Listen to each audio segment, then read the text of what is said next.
Ողջույն, Բուն TV-ի եթերում դիլեմա հաղորդաշարն է եւ ես Արեգ Քոչինյանն եմ։ Այսօր մենք խոսելու ենք 2026 թվականի մեր ակնկալիքների վերաբերյալ։ 2026 թվականը լի է լինելու իրադարձություններով։ Մեզ սպասում են թե ներքաղաքական բազում կարևորագույն ուրեմն զարգացումներ, որոնց հետևանքները տասնամյակներ դեռևս երևալու են մեր երկրի վրա, այդպես էլ արտաքին քաղաքականության մեջ կարևորագույն զարգացումներ, որոնց ելքերը անմիջական ազդեցություն ունենալու այս պետության ուրեմն անվտանգության, բարեկեցության եւ հարատեվության վրա։ Իմ հյուրերն են Նարեկ Մինասյանը, քաղաքագետ, բարև ձեզ, շնորհակալություն հրավեր ընդունելու համար, եւ Դանիել Յովհաննիսյանը, Իրազեկ քաղաքացիների միավորում հասարակական կազմակերպության ծրագրի համակարգողը, բարև ձեզ, շնորհակալություն հրավեր։ Բարև ձեզ։ Հարգելի հեռուստադիտողներ, այսօր փորձել ենք խոսել ըստ էության ամեն ինչից։ Մեզ սպասում են ընտրություններ, մեզ սպասում է խաղաղության համաձայնագիր, մեզ սպասում է թրիփ եւ այլն եւ այլն եւ այլն։ Պարոն Մինասյան, սկսենք ձեզանից։ Ինչ կարևորագույն իրադարձություններ կառանձնացնեք, որոնց հետևանքները դժվար է թերագնահատել։ Թերևս բավական հագեցած էր 2025 թվականը եւ բնականաբար շատ գործընթացներ ինչ շարունակությունն են ունենալու նաեւ 2026 թվականին։ Կարծում եմ ամենակարևոր, այսպես գործընթացային առումով ամենակարևոր առաջնահերթություններից մեկը Հայաստանի արտաքին քաղաքականության դիվերսիֆիկացման գծի պահպանումն է։ Սա բավական կարևոր է մի կողմից նոր գործընկերային հարաբերություններ ձեռք բերելու տեսանկյունից, մյուս կողմից ամենատարբեր կենտրոններից Հայաստանի կախվածությունների թուլացման առումով։ Սա բավական կարևոր ուղղություն է, ինչպես գիտեք, 2025 թվականին ամենատարբեր երկրների հետ Միացյալ Նահանգներ, Գերմանիա, Չինաստան, Լյուքսեմբուրգ, Նիդերլանդներ Հայաստանը ստորագրել է ռազմավարական հարաբերություններ տեղափոխող ըստ էության փաստաթղթեր եւ բավական կարեւոր է որպեսզի այս փաստաթղթերը չմնան զուտ թուղթ։ Բավական կարեւոր է որպեսզի պաշտոնական Երևանը շարունակի համագործակցել այս կենտրոնների հետ, որպեսզի այս ռազմավարական գործընկերությունը ստանա միսուարյուն, բովանդակություն լցվի այս փաստաթղթերի ներքո, որովհետեւ կան հիմնականում առանձնացված ուղղություններ, բայց այդ ուղղությունների շրջանակում մենք ինչ ենք ակնկալում, ինչ կարանք տանք մեր գործընկերներին, դա արդեն քննարկվելիք է եւ բավական այսպես լավ կլիներ, եթե օրինակ արտաքին գործերի նախարարությունը նախաձեռներ այդ թվում նաև միջգերատեսչական ձևաչափով փորձեր կարիքների գնահատում անել։ Օրինակ Հայաստան-Գերմանիա ռազմավարական գործընկերությունը ստորագրվել է։ Հարգելի գործընկեր գերատեսչություններ, ինչ կարիքներ ունեք գերմանական կողմից, որպեսզի այդ կարիքները թղթին հանձնվեն եւ արդեն բանակցվեն կոնկրետ ուղղություններ հստակ ժամանակացույցով գերմանական կողմի հետ եւ այդ համագործակցությունը առաջ շարժվի եւ իրոք դառնա ռազմավարական գործընկերություն եւ խոսքը վերաբերում է նաեւ մյուս ուղղություններին, այդ թվում նաեւ Միացյալ Նահանգներին։ Իհարկե կարևոր է նաև շարունակել նաև ընդլայնումը հարաբերությունների, օրինակ Ֆրանսիայի հետ արդեն իսկ մշակվում է ռազմավարական գործընկերության մասին փաստաթուղթը եւ բավական կարևոր է որպեսզի այդ փաստաթուղթը վերջապես ստորագրվի 2026 թվականին Հնդկաստանի հետ նմանատիպ փաստաթղթի ստորագրման անհրաժեշտություն եւս կա, որովհետեւ ելի տարբեր ուղղություններով համագործակցությունը կա, սակայն պետք է նաեւ ֆորմալիզացվի այս ամեն ինչը, որպեսզի կան եւ հարատև լինի։ Իհարկե կարևոր է նաեւ ելի բովանդակային հարցերից մեկը օրինակ ատոմակայանի հարցը։ Արդեն իսկ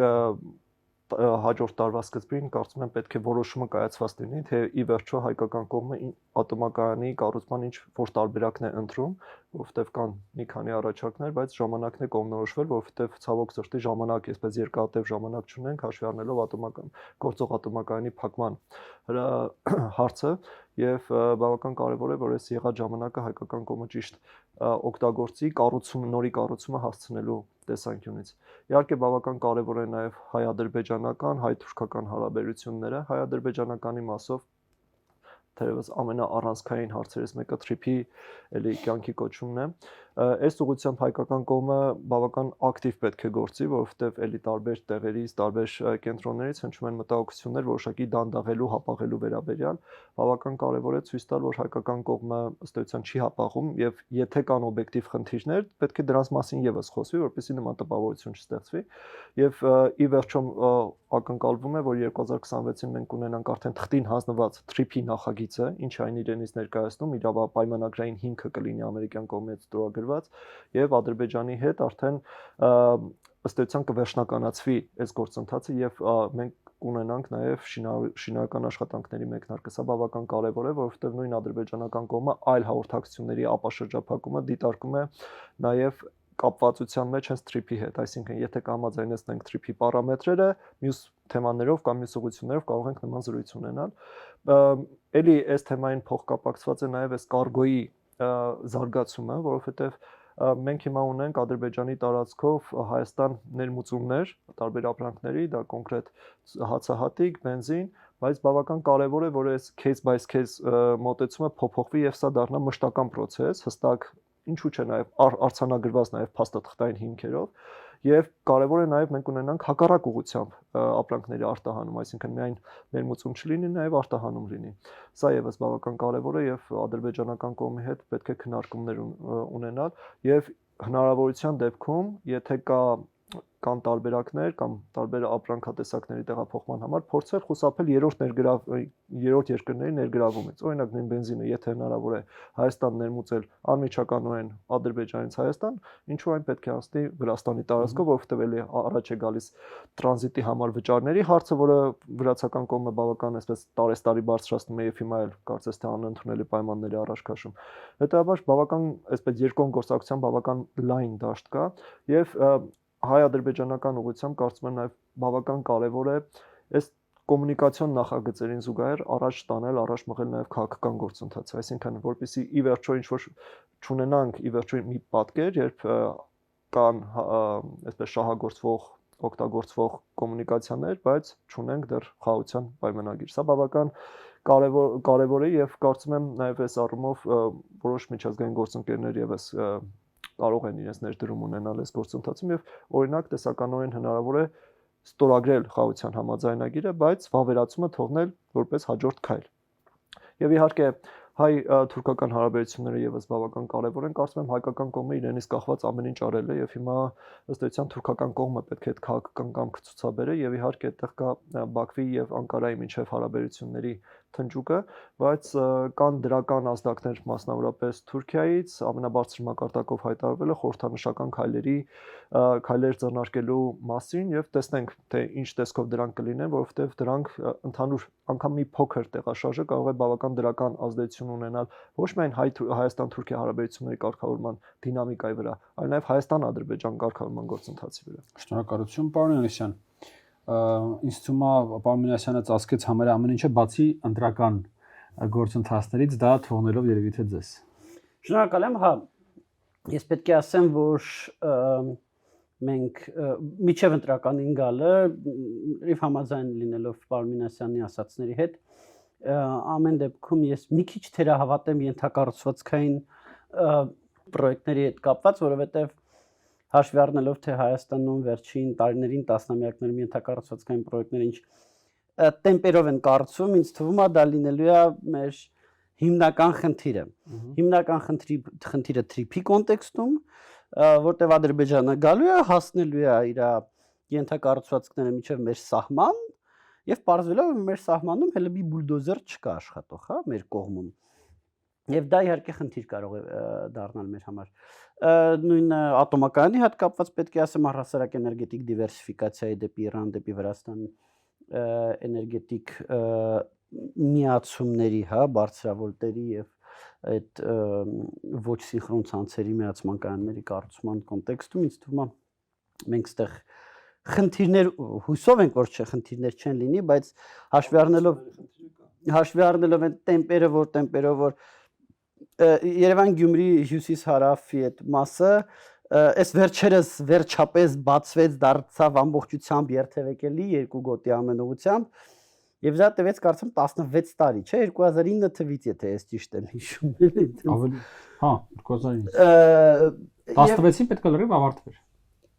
Ամբողջությամբ ասելով բանից մեղրից բավրա։ Եվ չեմ կարծում, որ մյուս տարի այդ տեմպերը ինչքան էլ կառավարությունը չհասկանա, որ այդ տեմպերի դանդաղությունը ոչ միայն տնտեսության վրա ազդում, այլ նաև կարող է քաղաքական խնդիրներ առաջացնել։ Նույնիսկ ոնց ասեմ, չասեմ կազուս բելի առաջացել, բայց առնվազն քաղաքական խնդիրներ առաջացնել, հա։ Բացի տնտեսականից այդ ուշացումները շատ տնտեսության վրա էլ ընդհանուր նստում։ Բայց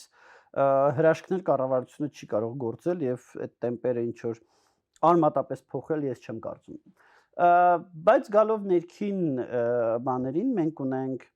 ազգային ժողովի ընտրություններ հունիսի 7-ին։ Որոնք առաջին հերթական ընտրություններն են ըստ էության։ 17 թվից հետո։ Այո, Սահմանադրությունից եւ հեղափոխությունից հետո սրանք առաջին հերթական ընտրություններ են Հայաստանում։ Չէ, սահմանադրությունը 15 թվի սահմանադրությունից հետո 17 թվի ընտրությունները եղել են, բայց շատ վաղուց չեն ունեցել հերթական ընտրություն, այո։ Վերջի երկու ընտրությունները արտահերթ էին եւ ընդ որում արտահերթությունը դա ոչ միայն քաղաքական բան է, որ դրանք արտահերթ էին, այլ նաեւ ընթացակարգ շատ բաներ ուրիշ է։ Օրինակ արտահերթ ընտրությունների քարոզարշավը 12 կարծեմ օր կամ 12 կամ 14 օր է։ Այնինչ ազգային հերթականինը համարյա մի ամիս է եւ այլն։ Այնտեղ շատ բաներ ա։ Դե ֆիքսենք, որ չգիտեմ 6 ամիս դեռևս կամ ինչ ընտրություններ, հաստատի քարոզարշավը սկսում է շատ ավելի շուտ, սկսում է նույնիսկ տարիներ առաջ։ Եվ ինչքան մոտենման ընտրություններն ունենալու։ Այո, ինչքան մոտենման ընտրություններն, այնքան այդ ամեն ինչը ակտիվանում է, բայց կարգավորվող ժամանակահատվածը, կարգավորվողը լինելու է 28 օր։ Մենք ունենալու ենք դա ընդհանրապես լուսանցքում ամնում տեղական ինքնակառավարման մարմինների շատ մեծ փուլ ընտրությունների աշնանը, ամսաթվերը դեռ հայտնի չեն։ Քանի համայնքի մասին է խոսքը։ Տասնյակների մասին է խոսքը, մեծերից Վանաձորը կա, Կապան կա, Գորիս համարյա ամբողջ Սյունիքը կա, հիմա բոլորը շատ են, ասեմ, որ մեծերից չի լինելու Գյումրին, չի լինելու, շատ Գյումրին մի քիչ դժվար է կանխատեսել ընդհանրապես ինչ կլինի եւ Գյումրիում արդյոք կայունություն կլինի թե չլինի, բայց sense ասեմ, եթե արտահերթ ընտրություն չլինի Գյումրիում, ապա հերթականը 5 տարի, 4.5 տարուց է, էլի։ Մեծերից չի լինելու Էջմիածինը վերջերս եւ վերջերս ա եղել եւ կարծեմ չի լինելու նաեւ Հրազդանը։ Մնացած բոլոր քիչ թե շատ մեծ համայնքները եւ իհարկե Երևանը չի լինելու։ Մնացած քիչ թե շատ բոլոր մեծ համայնքները լինելու են։ Եվ հավանաբար սահմանադրական հանրաքվե։ Հավենեն հավանականությամբ դա լինելու է մյուս տարվա երկրորդ կեսին, փոքր հավանականությամբ 27 թվականին։ Սահմանադրության վրա աշխատանքը շատ ինտենսիվացել է հիմա արդեն։ Դուք որպես հանձնաժողովի անդամ։ Այո, եւ գիտեք, որ համեմատում եմ տեմպերը, այսա շուտով լինելու է 6 տարի ինչ սահմանադրության վրա աշխատում ենք, արդեն ինչ որ առումով ամոթել է 6 տարի աշխատելու պրոդուկտ Հյուսիս-հարավ եք անում։ Հա, լրիվ հյուսիս-հարավ, այո, տեմպերը հյուսիս-հարավի տեմպերի հետ համեմատելի են։ Բայց վերջին շրջանում շատ ուժեղ ակտիվացել է եւ մենք համարյա ամեն շաբաթ ինչ որ էական հարցերի քննարկումներ ենք ունենում եւ ինձ թվում է, որ մարտի վերջին մենք ունենալու ենք արդեն նախագիծ։ Եթե նոր սահմանադրության նախագիծ է։ Նոր սահմանադրության նախագիծ է, բոլորովին նոր սահմանադրության մասն է խոսքը, որը ինձ թվում է նաև լինելու է նախընտրական քարոզարշավի ժամանակ հիմնական, ասեմ, կռվախնձորներից մեկը, հա, այսինքն ենթադրաբար քաղաքացիական պայմանագիրը գալու է, ասելու է մեզ որ ընտրեք մենք սա կդնենք հանրաքվեի, մյուսները այդ կոնտեքստում ասելու են, մյուսները ռադիկալ ընդդիմությունը, հա, գալու են ասելու են իրենց մի ընտրեք, որ այս նախագիծը չլինի, ենթադրում եմ, սա ենթադրություն։ Սահմանադրության մեջ սահմանադրությունը, ասենց ասեմ, իր բնույթով լինելու է ավելի ժողովրդավար, արդեն մի շարք փոփոխություններ կան, որ արդեն ամրագրված են դրանում, որոշ փոփոխություններ դեռ անորոշ է։ Ես ենթադրում եմ, որ սահմանադրության նախագծում չի լինի, նախագծի նախաբանում չեն լինի հղումները անկախության հռչակագրին, կամ դա էլ ինչ որ ձև փոխված կլինի, ինչը եւս շատ կռվախնձորներից մեկն է լինելու։ Վերադառնալով իհարկե հիմնական ամեն դեպքում իրադարձությանը հունիսի 7-ի ընտրություններին, կարծում եմ, որ մենք պետք է ակնկալենք, որ գնալով ավելի ու ավելի լարվելու է իրավիճակը։ Մենք գնալով ավելի ու ավելի շատ ենք տեսնելու թե օտարերկրյա հիբրիդային ժողովրդի լեզվով ասած, հա, միջամտություններ, հա, հիբրիդային արդեն դառնա ժողովրդի լեզվով, որտեղ իրական մեր տերմինաբանությամբ ամեն մի երևույթին առանձին անուն ենք արդեն տալիս, բայց տենց ընդհանուրը տենց հիբրիդային բանա կոչում։ ունենալու ենք հիբրիդային միջամտություններ ավելի ու ավելի շատ, ունենալու ենք ոչ քաղաքական, ոչ ֆորմալիզացված քաղաքական սուբյեկտների ավելի ու ավելի մասնակցություն, բնականաբար ոչ ֆորմալիզացված քաղաքական սուբյեկտը չի կարող ընտրությունների ժամանակ գրանցվի, կուսակցություն լինի, որ գրանցվի քվեաթերթիկի վրա լինի, բայց Հայաստանի քաղաքական դաշտը կուսակցական դաշտի հաշվառությամբ դա կարելի է վերջ մի երկու ամիս առաջ առնել մի հատ կուսակցություն։ Երկու շաբաթ առաջ կա, երկու օր առաջ կարելի է առնել։ Իհարկե։ Այնքան շատեր ունենց էժանով տվողներ կան, որ խնդիր չի։ Իհարկե, այդ խնդիրը կա, կուսակցությունների բորսա կարելի է բացել։ Բան այդ ինդեքսների հետ միասին մի հատ Dow Jones, մի հատ S&P 500, մի հատ բան կուսակցության գինը, այսօր 5% աճել է կուսակցության, մարդիկ կուսակցության պարտատոմսեր արդեն չէ։ Այս առումով իրականում մեծ խնդիր կա, որը հիմա միգուցե ինչ-որ լուծումներ լինեն ավելի խստացման, որովհետև որնա խնդիրը մարդիկ չեն ձևակերպում կուսակցություն, իրականացնում են քարոզչություն, ընդ որում դա ոչ միայն ովքեր որ մասնակցելու են ընտրություններից որոշակի ժամանակ առաջ պետք է ամեն դեպքում դառնան կուսակցություն կամ առնեն կուսակցություն եւ այդպես մասնակցեն։ Եվ այդպես իրանք տեխնիկապես գոնե կգան օրինական դաշտ, որտեղ ֆինանսական հոսքերը վերահսկելի են, մուտքերը վերահսկելի են, ելքերը վերահսկելի են, ինչ-որ սահմանափակումներ կան, թափանցիկություն կա։ Բայց կարող են լինել այլ սուբյեկտներ, որոնք փաստացի իրականացնելու են քարոզչություն, բայց որոնք ասենք պայմանական, դուք կուսակցություն եք, մենք երկուսով որոշում ենք զբաղվել քաղաքական գործունեությամբ։ Միջև ընտրություններից 2 ամիս ընդհանրապես ոչ կուսակցություն, ոչ բան, մի տեղից փողը վերցնում ենք, ոչ մի սահմանափակում, ոչ մի թափանցիկություն, ոչ մի բան։ Ընտրություններից 2 ամիս առաջ դուք ֆորմալ կուսակցություն եք գրանցում կամ առնում կամ ինչ արում, կուսակցականացվում եք, մտնում եք օրինական դաշտ, բայց ես շարունակում եմ ձեր համար քարոզչություն իրականացնել էլի անհայտ աղբյուրներով ու միջև քվեարկության օրը։ Այդ խնդիրը մենք տեսնելու ենք, մենք իհարկե տեսնելու ենք խնդիրներ կապված ընտրակաշառքի հետ,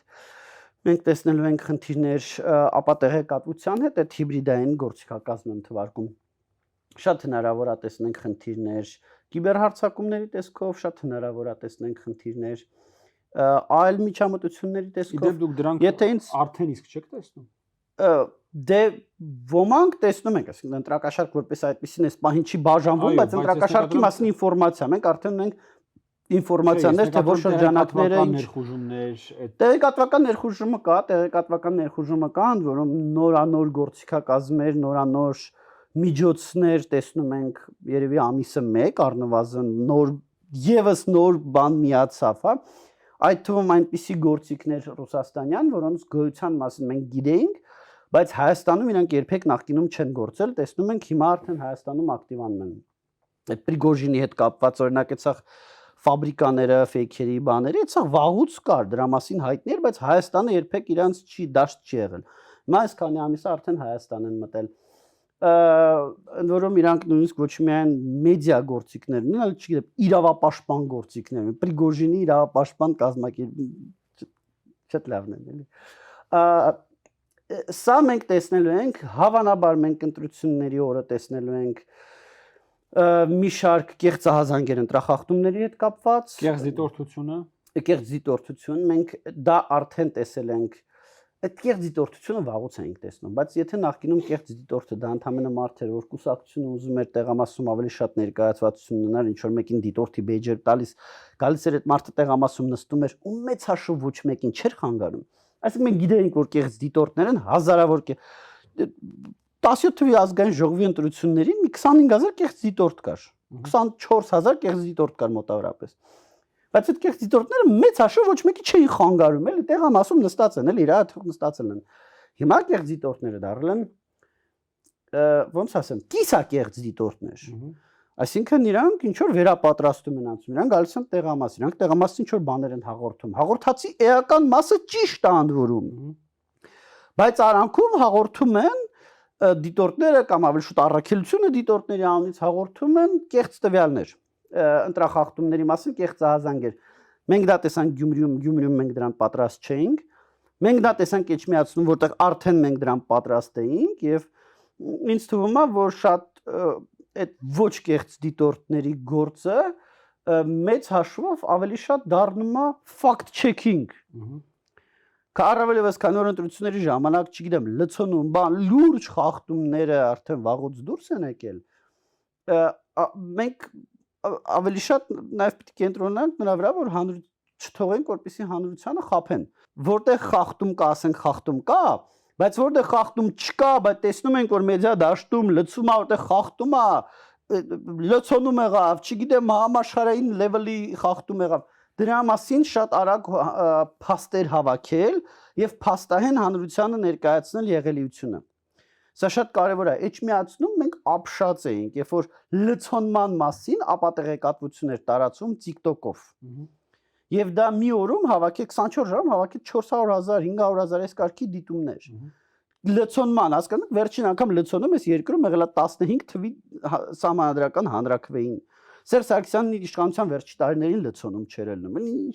Ընդ որում որ նայում ես այդ վիդեոյում ինչա ներկայացում, լցոնում չկա բնականաբար։ Լցոնման նմանվող արարքել չկա։ Բայց այս մանիպուլատիվ ինչ որ տարածում որ սա միարժեքորեն խնդիր է ալնելու թե ընտրությունների օրը եւ թե դրանից շուտ։ Ընդ որում ես կարծում եմ, որ ես չեմ բացառում, որ ընտրությունների օրը մենք կարող ենք նաեւ ավելի ռադիկալ բաներ տեսնել։ Մենք կարող ենք տեսնել ռումբերի կեղծահազանգեր, Մոլդովայում եղել է այդպես բան։ Մենք կարող ենք տեսնել տեղամասերում ինչ որ թեժացման այդպես փորձեր եւ դրա համար հիմա օրինակ քննարկում ենք ընտրական տեղամասում բռնության սպառնալիքը, ընտրական տեղամասում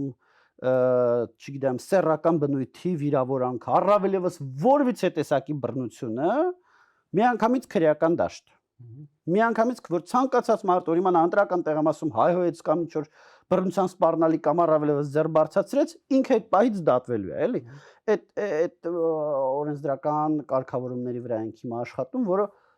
ինչ որ առումով պետք է որ զսպի կամ գոնե այդ դրան դիմող մարդկանց պետք է, որովհետև ես գիտեք ընկալումը կա, որ ռուսների պլան Ան իհարկե իրենց համար յուրայիններին իշխանության բերելն է, բայց պլան B-ն ընտրությունները ժողովրդի լեզվով ասած հարամ անելը, մաքսիմալ դելեգիտիմիզացիան ընտրությունների։ Սա մենք տեսնում ենք նաև այլ երկրներում եւ սա հաստատ եւ սա արվում է Գյումրիում, Վանաձորում, ներողություն, Էջմիածնում, որում Գյումրիում շատ հետաքրքիր էր։ Գյումրիում սա շատ ակտիվ արվում էր մինչև քվեարկության օրվա երեկո։ Անենց ընտրախախտումների մասին էին խոսում։ Մարդու մազերը բիզբիզ էր կանգնում։ Ունենց բաներն էին որպես ընտրախախտում ներկայացնում, էլի Գյումրիում։ Ուղղակի Գյումրիում իրանք շատ կտրուկ այդ ամենը դադարեցրեցին։ Հենց գացին որ հաղթում են։ Երբ որ զգացին որ հաղթում են։ Գիշերը, ուշ գիշերը արդեն տեսան որ հաղթում են, վերջ, այդ սաղ մոռացան, ոչ մի խախտում չի եղել, իդեալական ընտրություն է եղել, էլի։ Եվ սա մեծ հաշվով սպասում է նաև ազգային ժողովի ընտրություններում։ Ինչը երևի թե լավագույն ապացույցն էր այդ ձեր ասած կեղծ դիտորդության բանի, էլի, որ երբ որ այնտեղ կա յուրային, որը հաղթում է, միանգամից ամեն ինչ։ Մենք շատ ապացույցներ ունենք, որ կեղծ դիտորդություն է, բայց այստեղ հետևյալն է կարևոր, ես ուղղակի ուզում եմ ծաղառիթը օգտագործեմ, նաև չարաշահեմ, որ այստեղ շատ կարևոր է հանրության դիմադրողնակությունը նման ապատեղեկությունների վերաբերյալ։ Եվ որպեսզի հանրությունը ավելի մանրամասն տեղեկություններ ունենա, ինչն է ընտրախախտում, ինչն է ընտրակեղծիք։ Ընտրախախտումը ընտրակեղծիկից տարբերվում է։ Ընտրախախտումներ կարող են լինել, ամեն նույնիսկ փոքր ընտրություններում հազար մի տեսակի խախտում ա լինում, այնքան շատ ընդհանցակարգ կա, այդտեղ խախտում, բայց խախտումա թե կեղծիք է։ Հա, եթե տողը խառնել են, դուք եկել եք ձեր փոխարեն, չգիտեմ, ձեր կնոջ տեղում եք ստորագրել, հետո ձեր կինը եկել է ձեր փոխարենա ստորագրել։ Դա խախտում է, բայց դա կեղծիք չի, դուք ամեն մեկը ձեր մի քվեն ունեիք, այդ մի քվեն եք տվել, ավել քվե չեք տվել, հա։ Այս կարևոր է որ հանրությունը սա սկսի տարբերել, որովհետև մենք որպես դիտորդներ ինչքան էլ այդ ահազանգերի հետևից գնանք, շատ կարևոր է որ հանրությունը գոնե իմանա, որ գոնե զգուշությամբ վերաբերվի տենց ահազանգերին։ Տեսան ընտրախախտման մասին ահազանգ, տեսան, չգիտեմ, տեսան ռումբի ահազանգը ինչ որտեղ տարածում։ պանիկայի չտրվեն, ասեն լավ մեծ սպասենք, տեսնենք այս ռումբի ահազանգը կամ ընտրակեղծիքի ահազանգը հաստատվում է, չի հաստատվում, դա կեղծ ահազանգը, դա մեր մոտ չստեղծի անապահովության տպավորություն, հասկանանք, որ այդ արվում է նրա համար, որպեսզի մեր վրա ներազդեն, ընդ որում ես ավելին ասեմ, եթե հասարակությունը այս ամեն ինչին պատրաստ լինի, կարող է ռուսներն էլ տեսնեն, որ հասարակությունը այս ամեն ինչին պատրաստ է, չդիմեն այս քայլերին։ Դե այս քայլերից ամեն մեկը դիմելը ռեսուրս է, չէ՞ պահանջում։ Հիմա ենթադրենք դիմացը տեսնում պատերազմի դաշտում, դիմացը տեսնում է զինվոր եւ ձեռոտ ավտոմատ կա։ Եվ դիմացը տեսնում է զինվոր, որը նստած է տանկի մեջ եւ ձեռոտ ավտոմատ կա։ Եթե տեսնում ես տանկի մեջը ոչ էլ կկրակես, կասես խեմ դիրքս ցույց տալիս մի հատ էլ փամփուշտ ծախսում էլի։ Հիմա շատ կարևոր է այս կոնտեքստում եթե հասարակությունը պատրաստված լինի, այդ զրահն է։ Կարող է այդ քայլին չգնան էլ, կարող է այդ միջոցներին չդիմեն։ Շնորհակալություն։ Պարոն, ես մի քանի բան կուզեմ ավելեմ։ Նախ ընտրությունների հետ կապված, պարոն Օսյան, դուք այսպես տեխնիկապես ամեն ինչը նկարագրեցիք, ես ուզում եմ դրա ոչ շատ քաղաքական նշանակությունը։ Գիտեք, սա երևի թե Հայաստանի նորագույն պատմության մեջ Հայաստանի կարևորագույն խորհրդարանական ընտրություններն են, որովհետև շատ բան կախված է ոչ միայն Հայաստանի ներքին գործընթացների, այսինքն Հայաստանը կշարունակի գնալ ժողովրդավարական եւ ժողովրդավարացման ճանապարհով, թե կլինի ռեստավրացիա ռեժիմի, հին ռեժիմի, այլ նաև արտաքին քաղաքականության տրամաբանության մեջ, որովհետև ըստ էության սեղանին դրված է հետևյալ հարցը. Հայաստանը շարունակելու է ճանապարհը իր երկու հարևանների հետ հարաբերությունների կարգավորման եւ դրան ուղիղ հավասար կամ ուղիղ համատական իր անկախացման գործընթացի, թե ընտրվելու է ճանապարհը գետոյացման նորից, ռուսական գաղութացման եւ երկու հարևանների հետ հարաբերությունների ծայրահեղ սերման, ընդ որում այս երկրորդ ճանապարհը ինքը շատ ուղիղ ճանապարհն է դեպի Հայաստանում պետականության, եթե ոչ կորուստ, ապա Բելարուսացում, մոտավորապես բելարուսացում։ Սա ընտրությունների հետ կապված։ Երկրորդը, պարոն Մինասյան, ձեր ասածներից ես մի քանի բան կուզեմ ընդգծել եւ շարունակել ձեր տրամաբանությունը։ Թրիփի հետ կապված ես համաձայն եմ հարգելի գործընկերներ, որ այնտեղ շինարարությունը ոնց որ ասած մի պատմություն է, բայց մինչև այդ շինարարությունը մենք դեռ պետք է հասնենք եւ այնտեղ կա իրավապայմանագրային ուրեմն հարթություն, որը որ մենք եկող տարվա մեջ պարտադիր պետք է այլևս ոչ միայն պայմանավորվենք ամերիկյան կողմի հետ, դրա մասին տեղեկացնենք եւ համաձայնեցնենք ադրբեջանական կողմի հետ, այլ նաեւ այդ ամեն ինչը հրապարակենք, ֆիքսենք, ոնց որ ասած ստորագրենք, կնքենք եւ անցնենք շինարարությանը։ Այդ առաջին փուլը ճիշտ ասած ինձ համար ավելի կոնֆլիկտոգեն է։ Եթե մենք կարողանանք ֆիքսել, որ ամբողջ բոլոր պայմանավորվածությունները կան, ֆիքսված ամեն ինչ համաձայնեցված է, ես կարծում եմ, որ այն քաղաքական խնդիրները, որոնց մասին դուք ասում եք, պարոն Օնեսյան, դրանք այդ դրանով հնարավոր լինելու ինչ որ չափով կառավարելի բայել առնվազն միջնաժամկետ կտրվածքում։ Իսկն մի բան է, երբ որ ադրբեջանական կողմը տեսնում է, որ անգամ պայմանավորվածությունները չկան, փաստաթղթերը չկան, շինարարությունը չկա եւ բոլորովին այլ բան է, որ պայմանավորվածությունները կան, բայց շինարարությունը շարունակվում է։ Դա թրիփի հետ կապված, ընդ որում ստեղ նաեւ շատ կարեւոր հարց է, թե թրիփը, որը որ մտնում է Նախիջևանից հետո այդ ճանապարհը դեպի ուր է շարունակվում եւ դեպի ոնց է գնում, սա նույնպես ես կարծում եմ առաջիկա տարվա ընթացքում այսպես զառանեցվելու է, որովհետեւ այո թուրքական կողմը հայտարարել է իհարկե, որ իրանք սկսում են շինարարությունը, բայց դա չափազանց մեծ եւ չափազանց երկարաժամկետ մի միջոցառում է, ու եթե հայկական կողմը օրինակ համար հասցնի մինչեւ դա Երասխ, Սարդարակ ու Գյումրի կարճ հատվածները վերանորոգի, թուրքական պրոյեկտը դառնում է կրկնօրինակը հայկական երկաթգծային ճանապարհի, ու եթե հայկական երկաթգծային ճանապարհը սկսում է աշխատել, գուցե մարդկանց մոտ հարցեր առաջանա, թե ինչի ենք մենք 2.5 միլիարդ դրա վրա գումար ծախսում։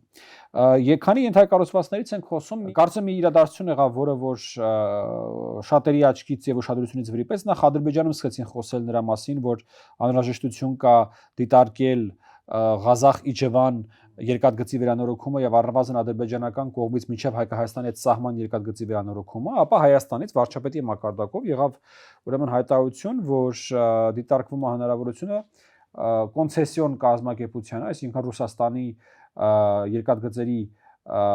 ուրեմն կառավարիչ ընկերությանը ուրեմն հանձնարարել վերականգնել Երասխ, Սարդարակ, Գյումրի, Կարս եւ Իջևան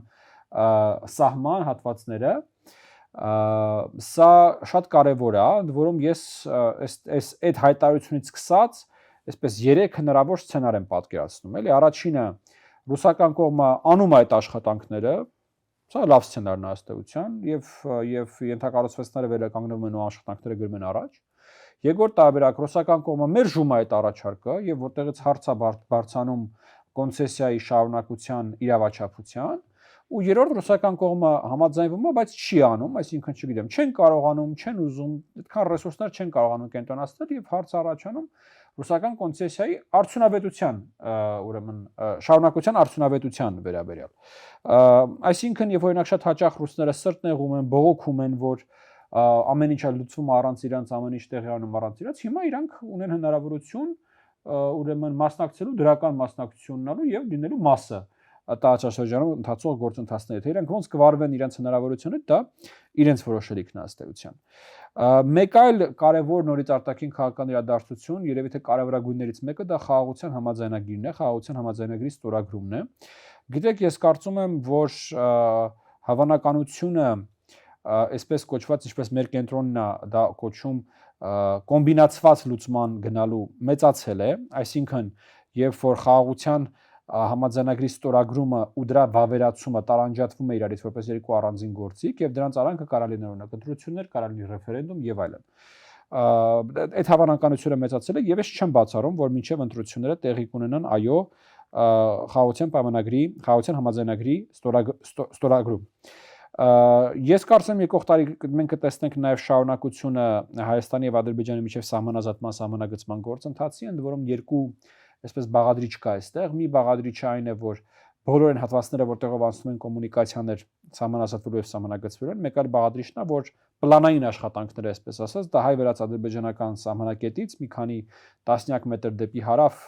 որևէ կետից պայմանական սկսելն է եւ դեպի հարավ ընթանալն է։ Ինչի այդ սահմանակետից հարավ, որովհետեւ այդ սահմանակետը որոշելու համար անհրաժեշտ է նաեւ Վրաստանի մասնակցությունը։ Մենք լսեցինք նաեւ Ադրբեջանի ներողություն, Թուրքիայի նախագահի հայտարարություն այն մասին, որ եկող տարվա ընթացքում թուրքական կողմը պատրաստվում է որոշակի սիմվոլիկ քայլերի։ Այսպես տրամաբանությունը հուշում է, որ խոսքը գնում է երրորդ երկրների քաղաքացիների եւ դիվանագիտական անձնագրերի կրող մարդկանց համար սահմանի բացման վերաբերյալ, ինչպես նաեւ մի քանի այլ իրադարձությունների։ Մենք գիտենք, որ եկող տարի սկսվելու է թուրքական ավիաուղիների ամենօրյա ուրեմն ռեյսերը Երևան-Ստամբուլ ուղղությամբ, իդեպ կա արդեն իսկ թուրքական ավիաընկերություն, որը թռնում է այդ ուղղությամբ, դա Pegasus-ն է։ Pegasus-ը ըստ էության բյուջետային ավիաընկերությունն է, իսկ թուրքական ավիաուղիները հիմնական մայր, այսպես ավիաուղիների այդ չվերթների, ինչ ես կարծում Հայաստանի համար բավականին կարևոր եւ լավ իրադարձություն է, որովհետեւ Ստամբուլը աշխարհի ամենակապակցված քաղաքներից մեկն է հարյուրավոր ըստ էության ուղղությունների հետ։ Այս ուղղությունների մասով կոնկուրենցիա առաջանալու եւ գինեժանանալու։ Դե շատ ուղղություններ կան, մասնավորապես եվրոպական չգիտեմ, բայց դեպի հարավ, դեպի ասիական մայրցամաք, դեպի Աֆրիկա եւ այլն, այս պահին մեծ հաշվով Քաթարը տենց մոնոպոլիա ունի, ինչի արդյունքում թանկ գներ առաջարկում, այստեղ կոնկուրենցիայի արդյունքում պիտի գինեժանանա։ Ես կարծում եմ նաեւ տրանսատլանտիկ ավիաուղիների բանով, որովհետեւ այս պահին եվրոպացիները հիմնական բան ունեն, մոնոպոլիան ունեն, Հայաստան թռում են հիմնականով այդպես, ուրեմն միջմարցամաք։ Դեռ գոնե իրար մեջ մրցակցություն կա, գոնե մի ավիաուղիչ։ Համաձայն եմ։ Սա այդ մասով եւ նաեւ կարևոր ուղղությունը մի առանձին բլոկ է Հայաստանում բարեփոխումների ընթացքը։ Սա երևի թե մեզ համար ամենացավալի, ամենացավոտ հարցերի խումբն է, համախումբն է, որովհետեւ Հայաստանում ռեֆորմները ընթանում են դանդաղ, ալարկոտ, քնկոտ եւ գրեթե երբեք մինչեւ վերջ չեն հասցվում, բայց 26 թվականը նաեւ ես կարծում եմ պետք է առանձնանա մի տեսակ բանի է նմանվում այս հատվածը, այսպես գիտեք, բարեմաղթանքի է նմանվում, բայց մենք որպես հասարակություն, որպես պետություն, ես կարծում եմ լրջագույն ռեֆլեքսիայի կարիք ունենք, արդյոք հնարավոր է շարունակել այն տեմպով, որով որ մենք ապրում ենք եւ աշխատում ենք, թե պետք են փոփոխություններ։ Արդյոք հնարավոր է Հայաստանում այս մակարդակի օրենքի իրացման, հա, անգլերեն լավ բառ կա, law enforcement, օրենքի իրացում մակարդակը պահպանելով խոսել ենթակառուցվածքների զարգացման, խոսել օրենքի գերակայության, խոսել ուրեմն հանցավորությունների թվի նվազման եւ այլնի վերաբերյալ։ Եվ վերջին էլեմենտը, ոչ թե կխնդրեմ հարգելի գործընկերներ, վստահ եմ շատ բան կօրինակ արձագանքելու, դա պետություն եկեղեցի առճակատումն է, որի նորանոր էսկալացիաները մենք տեսանք 25 թվականին, թնջուկը այսպես գնալով ահագնանում է եւ ամենայն հավանականությամբ դրա այսպես վերջնախաղը մենք կտեսնենք նույնպես 2026 թվականին։ Պարոն Մինասյան, համեցեք։ Էլի շարունակելով 2026 թվականին սպասվող ամենակարևոր իրադարձությունների շարքը, թերևս կցանկանայի առանձնացնել նաև Հայաստանում եվրոպական քաղաքական համայնքի գագաթնաժողովը։ Բավական կարևոր իրադարձություն եւ փաստացի առաջին անգամ, իհարկե նախադեպ եղել է ֆրանկոֆոնիան, բայց առաջին անգամ եվրոպական համատեքստում Հայաստանում են գտնվելու Եվրոպական միության գրեթե բոլոր երկրների ղեկավարները, ինչպես նաև գործընկեր երկրների ղեկավարը։ Սա աննախադեպ միջոցառում է եւ սա նաև քաղաքական աջակցություն է նաև Հայաստանին, ինչը բավական կարևոր է եւ հայկական կողմը պետք է նաև այս առիթը օգտագործի, ինչպես նշեցի ավելի վաղ, երկկողմ հարաբերություններում ձեռք բերված պայմանավորվածությունները առաջ տանելու, նոր պայմանավորվածություններ ձեռք բերելու եւ այս երկկողմ օրակարգերը զարգացնելու համար երկկողմ օրակարգերի համատեքստում բավական կարևոր է նաև կարողությունների զարգացման խնդիրը։ Շատ օբյեկտիվորեն նշվեց, որ իրոք մասնավորապես ենթակառուցվածքների հարցում հայկական կողմը պարբերաբար բախվում է այս կարողություններին, խնդրին, հաշվի առնելով ներկայիս process-ները, ինչպես նաև առաջիկայում սպասվող ենթակառուցվածքային նախագծերը, բավական կարևոր է, որ Հայաստանի կառավարությունը իր առաջնահերթությունների շարքում ըստ էության սահմանի նաև այս ուղղությամբ կարողությունների զարգացումը, ուշագրավ է նաև այն հանգամանքը, որ վերջերս Բրյուսելում էր Հայաստանի տարածքային կառավարման եւ ենթակառուցվածքների նախարարը եւ Մարտակոսի հետ հանդիպման հիմնական օրակարգերից մեկը հենց այս կարողությունների զարգացումն էր եւ նույն եվրոպական կողմը պատրաստ է ինստիտուցիոնալ աջակցություն ցուցաբերել այս հարցում։ Սա բավական կարևոր է եւ չպետք է նաև սահմանափակվել միայն եվրոպական կողմով, ամենատարբեր ծրագրերի միջոցով կարելի է այդ եվրոպական փորձը, գիտելիքը բերել Հայաստան, որովհետև իրականում մենք դրա կարիք ունենք եւ շատ դեպքերում ցավոք սրտի նաև օբյեկտիվ է խնդիր, այսինքն Հայաստանում փնտրես երկաթուղային ժամանակակից երկաթգծերի մասով դժվար մասնագետ ճարեց, որովհետև մենք այդ կարողությունը դրա կարիք չի եղել երբեք։ Եվ որպեսզի մեր տեղում էլ մեր մասնագետները աճեն, միգուցե ժամանակավոր ինչ-որ լուծումներ է պետք դրսից այդ ռեսուրսների ներգրավման, ինչու՞ չէ Սփյուռքից, եթե կան այդպիսի մասնագետներ, այդ մարդկանց պետք է բերել, որպեսզի մեր մասնագետներն էլ նրանց հետ այդ փորձը փոխանակման արդյունքում զարգանան, կայանան։ Հետաբար կարողությունների զարգացումը իմ կարծիքով 2026-ին պետք է դառնա կառավարության թիվ 1 այդ առաջնահերթություններից մեկը։ Իհարկե բարդ է պատկերացնել այսքան մարտահրավերների, այսքան process-ների պայմաններում ինչպես է այս առաջնահերթությունների աստիճանակարգումը տեղի ունենալու, սակայն կարծում եմ այդ գործընթացում բավական կարևոր է ուշադրություն դարձնել այս հարցին։ Մի բան մենակ կհավելեմ, վիզա լիբերալիզացիայի գործընթացը նույնպես պետք է ընդգծենք, որովհետև ըստ էության գործողությունների ծրագիրը արդեն հանձնված է Հայաստանի Հանրապետությունը, կամ եթե բարձր բացատրենք, մեր տնային աշխատանքի ցանկը հանձնված է Հայաստանի Հանրապետությանը եւ չափազանց կարեւոր է լինելու 26 թվականը վիզա լիբերալիզացիայի գործընթացի տրամաբանության մեջ։ Մենք հսկայական անելիք ունենք։ Իդեպ ընդգծենք, որ խորհրդարանը ամեն դեպքում քվեարկեց եւ օրենքը մտավ ուժի մեջ համընդհանուր պարտադիր բժշկական ապահովագրության մասին, դա այն կարևորագույն բաղադրիչներից մեկն էր, որը ես հիշում եմ մենք գործընկերների հետ հումորով քննարկում էինք, որ անգամ եթե Արցախյան հարցը լուծվի, դժվար համընդհանուր բժշկական ապահովագրության հարցը լուծվի։ Հիմա կարծես թե այդտեղ տեղաշարժ ամեն դեպքում կա։ Համեցեք, պարոն Հովհաննիսյան։ Շնորհակալ եմ բարեփոխումների մասով մի կողմից շատ ակնկալիքներ կան, մյուս կողմից պիտի ասեմ, որ այդ ակնկալիքները ոչ այն ուղղություններում են, որ ուղղություններում, որ մենք նախկինում աշխատել ենք, մենք ասելով բոլորս էլի։ Եթե նախկինում բարեփոխումները մենք ընկալում էինք դատական, ոստիկանական, հակակոռուպցիոն, հիմա դրանք մի քիչ ուրիշ ոլորտներում են ակտիվ, հա, սահմանադրականն է, դա առողջապահականն է, որտեղ այս համակարգը ներդնելը, ազգային ժողովը քվեարկեց, համակարգը ներդրվեց, բայց ընթացքում լիքը խնդիրներ են առաջանալու, այդ խնդիրները կառավարությունը կարողանալու է լուծի, չի կարողանալու լուծի եւ այլն։ Արդեն իսկ առաջացել են ՀԾ-ով այդ բաները նախատեսած չեն, այս ամսվանից արդեն ինքը պետք է աշխատավարձերի մեջ հաշվարկվեր եւ այլ, արդեն իսկ այդ խնդիրները առաջացել են։ Մյուսը դա սահմանների կառավարման բարեփոխումն է, սահմանապահ ծառայության ինտեգրված սահմանային կառավարում։ Այսպես կոչված, այո, IBM Integrated Border Management, եւ ես պետք է ասեմ, որ սա միայն սահմանապահ ծառայության մասին չի, սա նաեւ անձնագրերի մասին է, մյուս տարի մենք ի վերջո նորից կտեսնենք բիոմետրիկ անձնագրերը, որ հասցրել ենք, դրանք կլինեն ոնց որ թե իսկապես բիոմետրիկ։ Այո, որոնք որ հասցրել ենք կարոտել,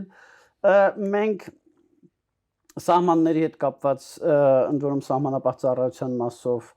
ոչ միայն սահմանային անցակետերի մասնախոս կա, այլ նաև Ադրբեջանի սահմանը, որը որ ավանդաբար զինված ուժերն են պահում, կարծում եմ ընթացքում պետքա կտոր անցնի սահմանապահ ծառայությանը, Թուրքիայի եւ Իրանի սահմանը, որը հիմա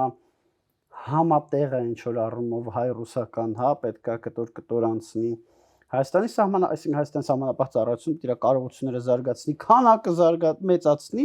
որպեսզի այդ ամեն ինչը վերցնի։ Ես պետք է նորում բարեփոխումների շատ մեծ կտոր գալու է սահմանադրական բարեփոխումից հետո, եթե սահմանադրական բարեփոխումը լինի, մենք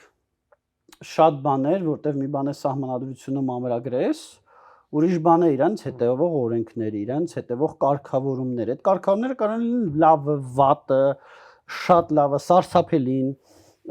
Մենք մի քննարկում ունեինք բոլորովին վերջերս, երբ գործընկերներից մեկը հիշեցրեց, որ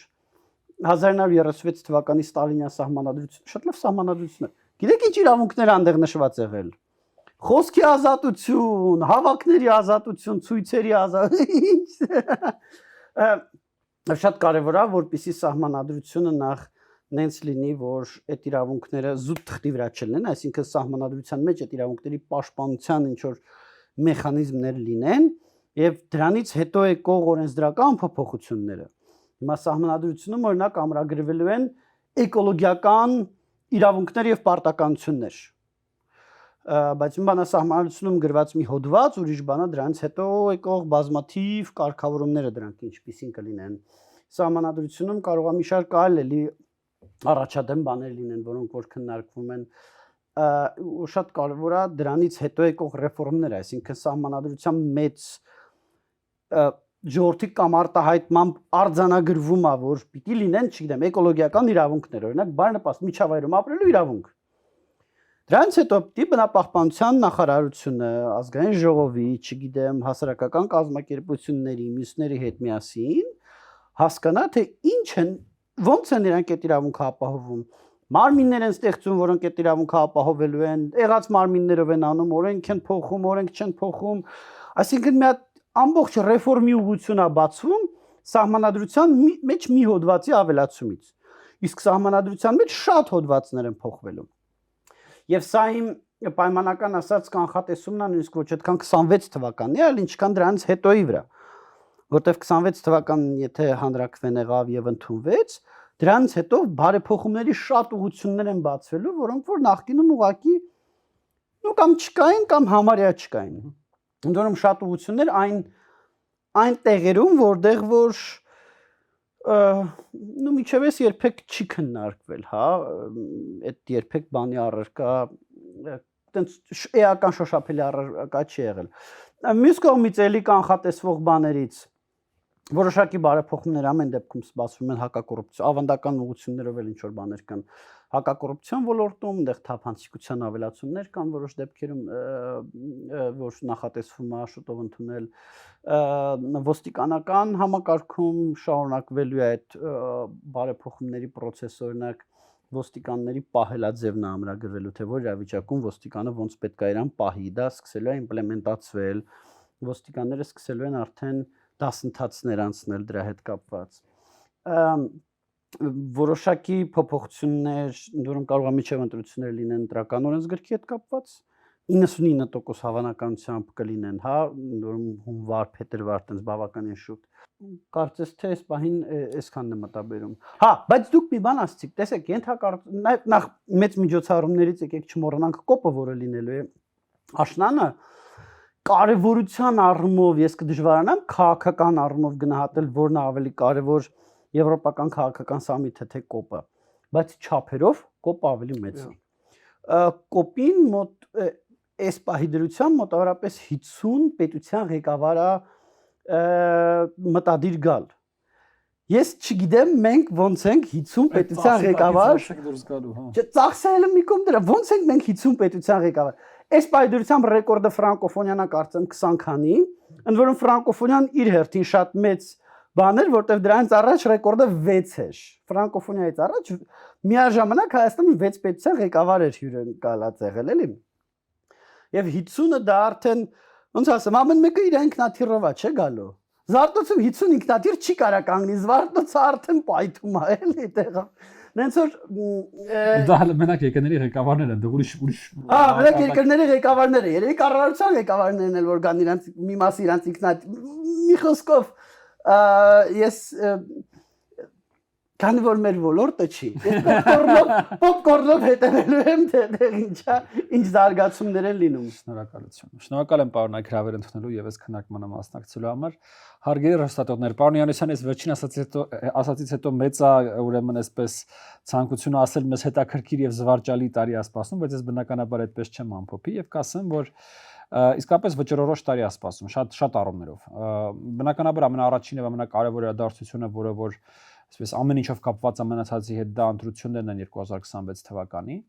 բայց դրան զուգահեռ նաև ինչպես մենք թվարկեցինք, հա, թե արտաքին քաղաքականության մեջ, թե մեր անմիջական հարևանների հետ, թե ներքին քաղաքականության մեջ մեզ սպասում են բավականին վճռորոշ իրադարձություններ։ Ինչպիսին պետք է լինի հասարակության արձագանքը այս ամեն ինչին, ես այս փուլում մենակ մեկ երևի թե խորհուրդ կտամ, դա հանգստությունն է, որովհետև մեզ անընդհատ եւ բոլորը փորձելու են գիտեք հավասարակշռությունից հանել, այսպես նորմալ մտածողության եւ նորմալ որոշումներ կայացնելու process-ներից եւ պրոցեդուրաներից հանել, տակ գլխության եւ էմոցիոնալ որոշումներ կայացնելու են մեզ անընդհատ փորձելու հրել, հատկապես որ հայտնի ուժային կենտրոնում հայերի մասին այսպես ինչ որ sense տակ գլուխ կովկասցիներ sense մուլտիպլիկացիոն ինչ որ sense պատկերացումներ կան եւ ամենամեծ հետեւությունն ու խորհուրդը որ այս փուլում արդեն իսկ կարելի անել դա սառը գլխությունն է, դա հանդարտությունն է, հանգստությունն է եւ խնդիրներն ու իրադարձությունները լուծել ըստ հերթականության։ Լավ եղեք, հանդիպենք յուրաքանչյուր կիրակի 19:00։